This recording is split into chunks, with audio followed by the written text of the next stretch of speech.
Hello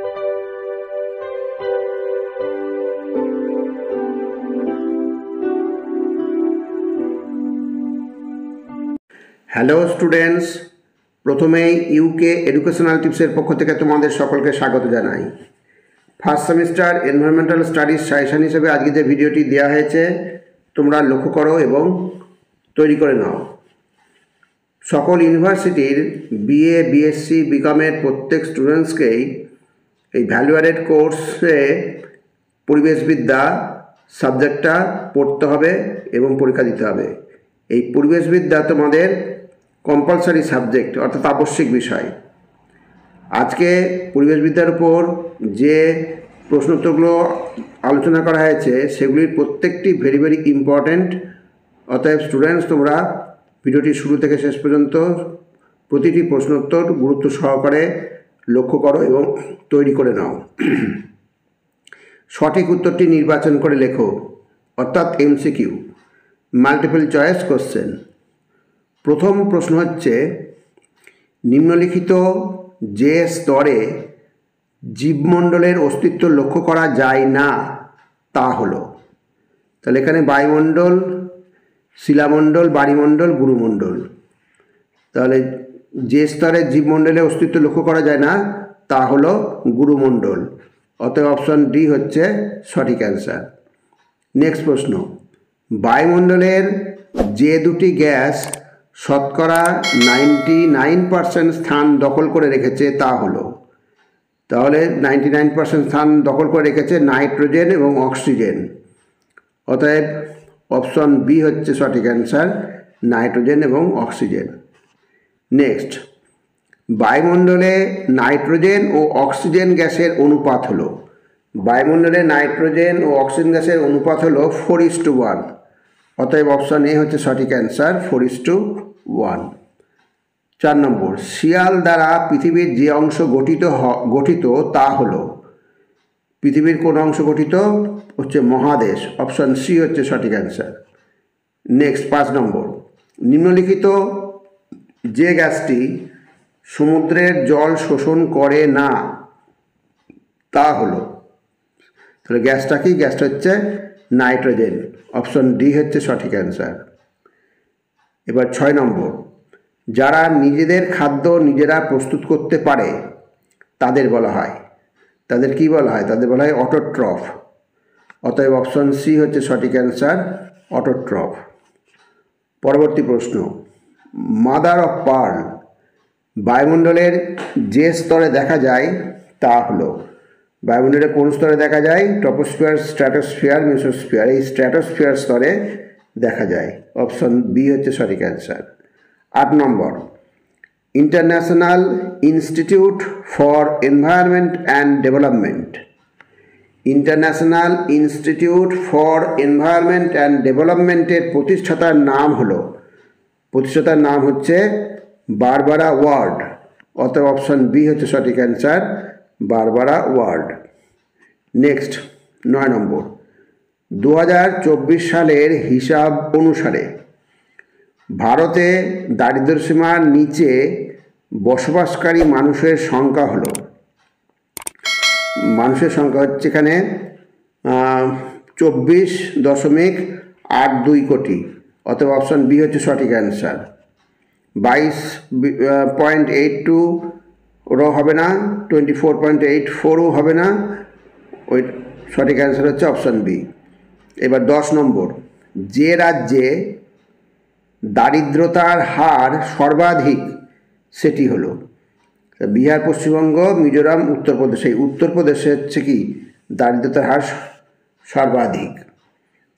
এবার পরবর্তী প্রশ্ন হচ্ছে, পৃথিবীর যে যে অঞ্চলে অনাহারে মৃত্যু সর্বাধিক সেগুলি হলো। এখানে আমেরিকা, আফ্রিকা ও মধ্যপ্রাচ্যের দেশগুলি, লাতিন আমেরিকা, ক্যারিবিয়ান দ্বীপপুঞ্জ, লাতিন আমেরিকা, মধ্যপ্রাচ্যের, এখানে হচ্ছে আফ্রিকা ও দক্ষিণ পূর্ব এশিয়ার দেশগুলি। অপশন ডি হচ্ছে সঠিক অ্যান্সার। নেক্সট 12 নম্বর, স্থিতিশীল উন্নয়ন হলো ভবিষ্যৎ প্রজন্মের প্রয়োজনীয়তার প্রতি অবদান রেখে বর্তমান প্রজন্মের প্রয়োজনীয়তা পরিপূরণের সক্ষমতা। এই কথাটি বলেছেন কে বলেছেন? এই কথাটি বলেছেন মাইকেল থমাস নির্বাম। অতএব অপশন ডি হচ্ছে সঠিক অ্যান্সার। নেক্সট, যে কোনো দেশেরই জনসম্পদের গুণমান ও কার্যক্ষমতা বাড়ার ফলে কি ঘটবে? যে কোনো দেশেরই জনসম্পদের গুণমান ও কর্মক্ষমতা বাড়ার ফলে দেশের উৎপাদন বাড়বে আর ফলে মুনাফা বাড়বে। এই অপশন এই হবে সঠিক অ্যান্সার। নেক্সট 14 নম্বর, জিডিপি এর পুরো কথাটি হলো, জিডিপির পুরো কথাটি তোমরা সকলেই জানো, very very important, gross domestic product. Option A হচ্ছে সঠিক অ্যান্সার। নেক্সট 15 নম্বর, 2000 খ্রিস্টাব্দের সেপ্টেম্বর মাসে বিশ্বজুড়ে উন্নয়নের স্বার্থে রাষ্ট্রপুঞ্জের নেওয়া মিলেনিয়াম ডেভেলপমেন্ট গোলের 4টি কর্মসূচির মধ্যে প্রথম স্থান পেয়েছিল। 4টি কর্মসূচির মধ্যে প্রথম স্থান পেয়েছিল এই দারিদ্র দূরীকরণ। অপশন ডি হচ্ছে সঠিক অ্যান্সার, দারিদ্র দূরীকরণ। নেক্সট 16 নম্বর, রাষ্ট্রপুঞ্জের কোন কোন সংস্থাকে নিয়ে আইপিসিসি গঠিত হয়? ভালো করে মনে রাখবে, রাষ্ট্রপুঞ্জের কোন সংস্থাকে নিয়ে আইপিসিসি গঠিত হয়? আইপিসিসি পুরো কথাটি হচ্ছে inter governmental panel on climate change. যদি আইপিসিসির পুরো কথাটি লিখতে দেয় তখন তোমরা বলবে কি inter governmental panel on climate change. এই আইপিসিসি গঠিত হয়, এখানে যে 4টি অপশন রয়েছে তার মধ্যে সঠিক অ্যান্সার হচ্ছে ইউনেপ এবং ডব্লিউএমও। অতএব অপশন ডি হচ্ছে সঠিক অ্যান্সার। ইউনেপের পুরো কথাটা কি? United Nations Environment Programme. যদি ইউনেপের পুরো কথাটি লেখো তখন লিখবে ইউনাইটেড নেশনস এনভায়রনমেন্ট প্রোগ্রাম। আর ডব্লিউএমও হচ্ছে ওয়ার্ল্ড মেটিওরোলজিক্যাল অর্গানাইজেশন।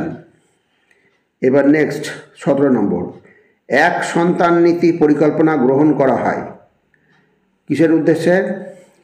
এখানে স্বাস্থ্য সচেতনতা, শিক্ষা প্রসার, স্থিতিশীল উন্নয়ন, জনসংখ্যা নিয়ন্ত্রণের উদ্দেশ্যে। জনসংখ্যা নিয়ন্ত্রণের উদ্দেশ্যে এই এক সন্তান নীতি পরিকল্পনা গ্রহণ করা হয়। অর্থাৎ অপশন ডি হচ্ছে সঠিক অ্যান্সার। নেক্সট 18 নম্বর, 2 সন্তান এবং পরিবার পরিকল্পনা নীতি যে দেশ চালু করে সেটি হচ্ছে কে? সেই দেশটা হচ্ছে ভারত। অপশন ডি হচ্ছে সঠিক অ্যান্সার, ভারত। নেক্সট, রাষ্ট্রপুঞ্জ কর্তৃক ওয়ার্ল্ড হেলথ অর্গানাইজেশনের প্রতিষ্ঠা হয়েছে। নিচে যে 4টি অপশন রয়েছে দেখো, লক্ষ্য করো যে রাষ্ট্রপুঞ্জ কর্তৃক ওয়ার্ল্ড হেলথ অর্গানাইজেশনের প্রতিষ্ঠা হয়েছে বিভিন্ন দেশের স্বাস্থ্য পরিবেশের উপর লক্ষ্য রাখতে। বিভিন্ন দেশের স্বাস্থ্য পরিবেশের উপর লক্ষ্য রাখতে। অর্থাৎ অপশন ডি হচ্ছে সঠিক অ্যান্সার। নেক্সট 20 নম্বর, কোনো দেশের সার্বিক উন্নয়নের হাতিয়ার হলো, কোনো দেশের সার্বিক উন্নয়নের হাতিয়ার হলো কৃষি ও শিল্প। অতএব অপশন বি হচ্ছে সঠিক অ্যান্সার, কৃষি ও শিল্প। নেক্সট, সরকারি স্কুলে মধ্যাহ্নকালীন আহার অর্থাৎ মিড ডে মিল প্রকল্পটি চালু করা হয় এখানে কোন খ্রিস্টাব্দে? 1995 খ্রিস্টাব্দে মিড ডে মিলটা প্রকল্পটা চালু করা হয়। এবার নেক্সট 22 নম্বর, ভারতীয় সংবিধানের যে ধারা অনুসারে শিক্ষাকে সকলের জন্য অবৈতনিক এবং বাধ্যতামূলক হিসাবে উল্লেখ করা হয় সেটি হলো, তাহলে ধারাটা এবার আমরা দেখি ধারাটা কোন ধারা? 21A নম্বর ধারা।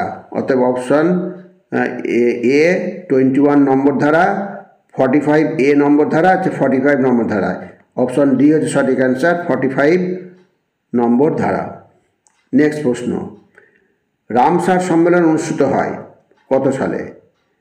1970, 71, 72, 73। এই 1971 সালে রামসার সম্মেলন অনুষ্ঠিত হয়। নেক্সট 24 নম্বর, সুন্দরবন জলাভূমিকে রামসার সাইটের অন্তর্ভুক্ত করা হয়। তাহলে এই রামসার সাইটের অন্তর্ভুক্ত করা হয় কত সালে? হচ্ছে 2019 সালে। অপশান সি হচ্ছে সঠিক অ্যান্সার 2019 সাল। এবার নেক্সট 25 নম্বর, 5 জুন বিশ্ব পরিবেশ দিবস হিসাবে ঘোষণা করার সিদ্ধান্ত নেওয়া হয়েছিল কোন সম্মেলনে? এখানে রামসার সম্মেলন, স্টকহোম সম্মেলন, জীববৈচিত্র্য সম্মেলন আর হচ্ছে বাসেল সম্মেলন। এই 4টে সম্মেলনের মধ্যে সঠিক অ্যান্সার হচ্ছে এই অপশান বি, স্টকহোম সম্মেলন। অতএব অপশান বি হচ্ছে সঠিক অ্যান্সার। তাহলে স্টুডেন্টস, যে প্রশ্ন উত্তরগুলো করে দেওয়া হলো প্রত্যেকটাই তোমাদের কাছে গুরুত্বপূর্ণ, অতএব এগুলো তোমরা খুব ভালো করে করবে। আর এই প্রসঙ্গে বলি স্টুডেন্টস, ভিডিওটি যদি ভালো লাগে অবশ্যই সাবস্ক্রাইব করো, এর সাথে একটা লাইক দিও এবং তোমার ফ্রেন্ডসদের মধ্যে ভিডিওটি শেয়ার করো। তাহলে স্টুডেন্টস, আজকে এখানেই শেষ করি। তোমরা সকলে ভালো থেকো, সুস্থ থেকো। Thank you very much.